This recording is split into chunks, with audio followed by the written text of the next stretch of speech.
tired of the commute and the 9 to 5 grind? Well, I found a way out, and you can too. So here are my 10 steps to really secure a work from home job that you really like, that you really enjoy, okay? The first step is you want to identify your skills and your strengths. And this is not easy. What are some things you really enjoy doing? What are some things you hate? For example, I hate video editing, okay? I just hate it. I don't do it. So that's not a strength of mine. I like sales. I like talking to people. So that's one of my strengths. Are you an introvert? Do you like to write? So there's some things to think about. Number 2 is you want to research remote-friendly companies. This is very difficult. The reason why is because there's a lot of bullshit and scams out there, okay? I found a place where you can go that they do all the heavy lifting, and they only give you legit jobs that pay great. And they're not like 100% commission sales jobs either. And they have a massive list. So I'm super excited about that as well. So step number 3 is you want to narrow down your job types. I like to think of it like, how do you find a needle in a haystack? You burn down the haystack, right? And you're left with a needle. So you want to, I like to think of it like inversion. So think of all the things that you like don't want to do, and then don't do that, right? A couple of examples could be like, what are some pay that you're not willing to accept, or hours.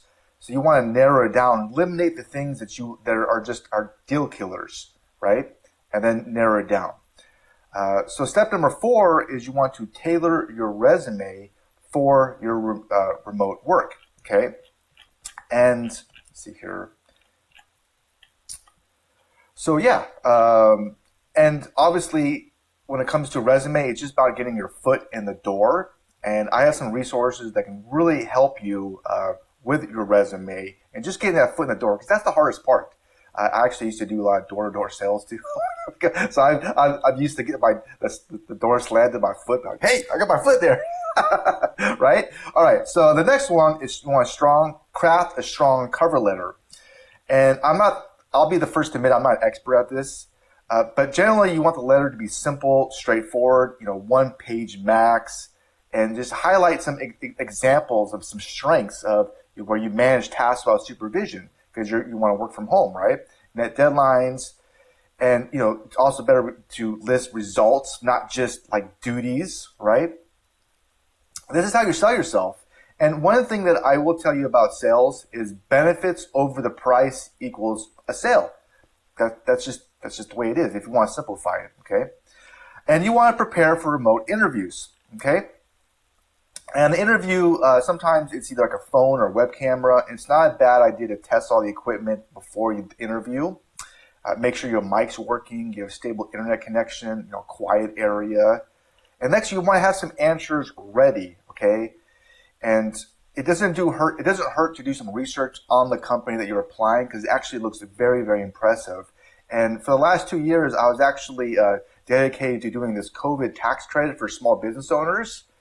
And it was the craziest thing in the world, where basically it was giving people free money. It wasn't like little money too, it was like big money, so you would have to gain their trust, and it was like a free quote. It was a lot of fun though. It was one of the best work from home job I've ever done. I've tried many of them. I've tried many different things. So some of them are really good out there, and some of them are not good. I applied for this company where you would do test their apps and websites, and it was complete bullshit. So you kind of have to, so not all of them are good, and not all of them are bad too when it comes from work from home, okay? All right. Anyways, next up in the job interview is you want to demonstrate your flexibility. Just to get your foot in the door, guys and girls, okay? And that's the hardest part. So you want to, it doesn't hurt in the interview process to really sell yourself, and once you're hired, then you can kind of change things up. You can describe, times you adjusted to quickly new tools, priorities, and it doesn't.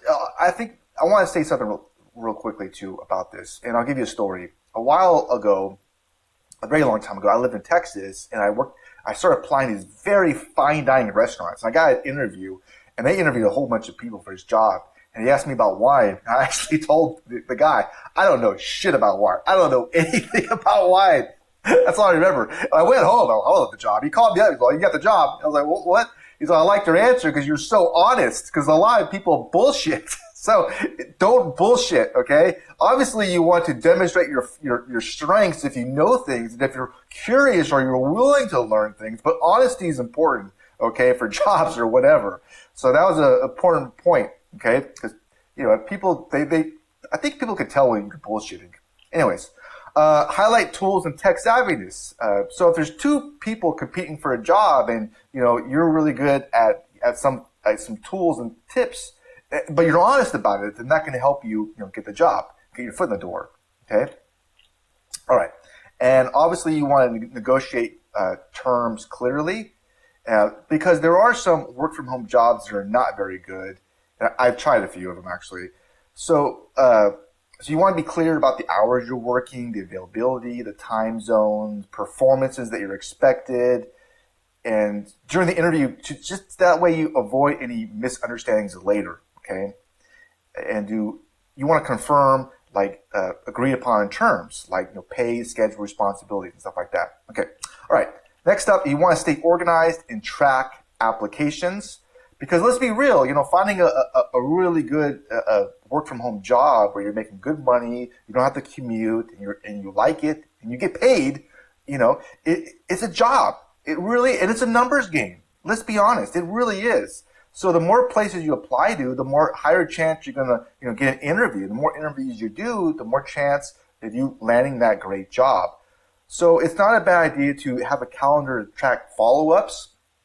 And then 7 days after the interview, schedule a reminder. It shows when you follow up, it shows persistence, professionalism, and you want the job.